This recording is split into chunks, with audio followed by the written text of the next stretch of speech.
जिस भाजपाई washing machine का जलवा पूरी दुनिया जानती हो, वही सत्ताधारी अब बिहार में माफिया और गुंडों की राजनीति पर ज्ञान दे रहे हैं। जो मोदी जी की भाजपा अभी तक सैकड़ों गुंडा प्रवृत्ति वाले नेताओं को अपनी वॉशिंग मशीन से साधु संत बना चुकी हो, उसके नेता बिहार पहुंचते ही बोल रहे हैं राजद ने माफिया शहाबुद्दीन के बेटे को टिकट दे दिया है। मुझे बताओ, अगर आरजेडी आज भी शहाबुद्दीन के बेटे को टिकट दे तो बिहार सुरक्षित रह सकता है क्या? अमित शाह के मुताबिक पूर्व सांसद शहाबुद्दीन के बेटे को टिकट देने भर से बिहार असुरक्षित हो जाएगा, मगर गृह मंत्री महोदय पल भर के लिए भाजपाई दामन को देखना भूल जाते हैं। आइए जरा डिटेल से देखते हैं भाजपा के उन माफिया गुंडे नेताओं की लिस्ट जिनको मोदी की भाजपा में संत का दर्जा देकर शांति के नोबेल पुरस्कार के लिए नामांकित किया गया है। बिहार में माफिया नेताओं का जिक्र हो और मोकामा वाले अनंत सिंह को भूल जाओ, ऐसा हो ही नहीं सकता।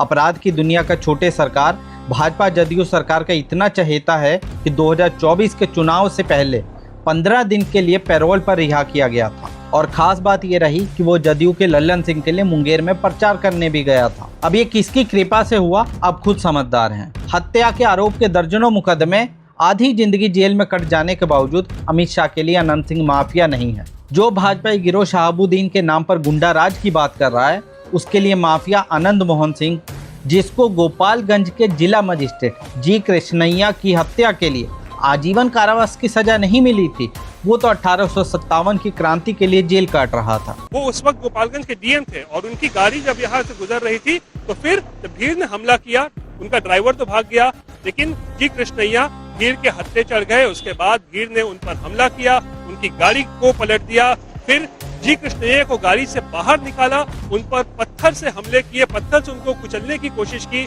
और उसमें उनको गंभीर चोटें आई और उसी दौरान शव यात्रा में शामिल किसी व्यक्ति ने उन्हें गोली मार दी, जिसके बाद मौके पर ही जी कृष्णैया की मौत हो गई। कमाल तो ये है, इसी भाजपाई गठबंधन सरकार ने 2023 में जेल के नियमों में संशोधन करने के बाद उनके वॉशिंग मशीन में धुले महान क्रांतिकारी माफिया नेता को जेल से रिहा कर दिया था। अब अमित शाह ये बताने का कष्ट करेंगे कि अगर मरहूम शहाबुद्दीन के बेटे ओसामा शाह को टिकट देने भर से बिहार में गुंडा राज आ जाएगा, तो आनंद मोहन सिंह के बेटे चेतन आनंद को भाजपाई गठबंधन में टिकट देना कौन सा मास्टर स्ट्रोक माना जाएगा। वैसे ज्यादा क्या ही कहा जाए, जो भाजपा अभी कानून की बातें कर रही है, इनका तो यह हाल है कि सत्ता में आने के बाद ये अपने ऊपर लगे मुकदमे खुद से ही जज बनकर हटा लेते हैं। वैसे गृह मंत्री अमित शाह महागठबंधन पर गुंडाराज का आरोप लगाने के चक्कर में ये भूल गए कि इनकी पार्टी की तरफ से डिप्टी सीएम सम्राट चौधरी 7 लोगों की हत्या का अभियुक्त है, जिसने फर्जी बर्थ सर्टिफिकेट के जरिए से बेल हासिल की थी। इस मामले में प्रशांत किशोर ने बाकायदा सम्राट चौधरी उर्फ राकेश कुमार पर सबूतों के साथ खुलासा भी किया है कि इनको हत्या के आरोप में, ये हत्या के अभियुक्त हैं,